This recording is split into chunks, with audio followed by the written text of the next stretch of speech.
নুরুল হক নূরকে আমরা ঢাকা বিশ্ববিদ্যালয় ছাত্র সমাজ তাকে আমরা ডাকসুর ভিপি বানিয়েছিলাম।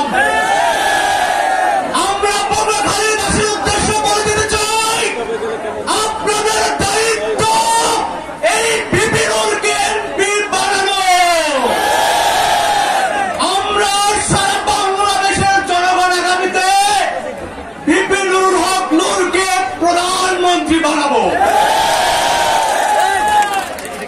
রিমান্ডে নির্যাতনে যে ব্যক্তি সোজা হয়ে দাঁড়াতে পারে না, হাতে হাত করা পড়া অবস্থায় ভিপি নুরুল হক নূর বলেছিল স্বৈরাচার হাসিনা সরকারের 90% পতন হয়ে গেছে, আর মাত্র 10% পতন ঘটাতে হবে।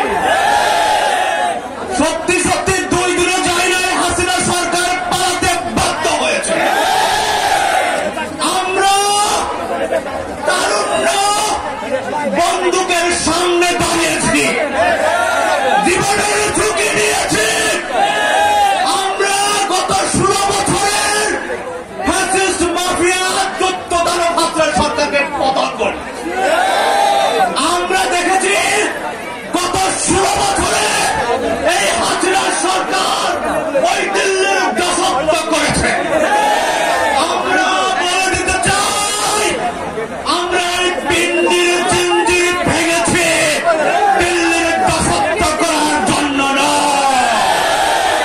যে ভারত আমাদেরকে পানিতে ডুবিয়ে মারে, সীমান্তে গুলি করে পাখির মতো হত্যা করে, সেই ভারতের সাথে কোন বন্ধুত্ব হতে পারে না।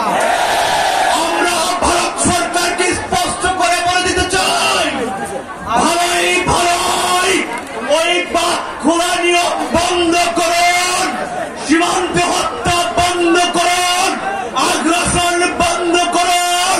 তা না হলে আমরা ওই বাদের বিপরীতে বাদ তৈরি করব। আমরা ওই বিএসএফ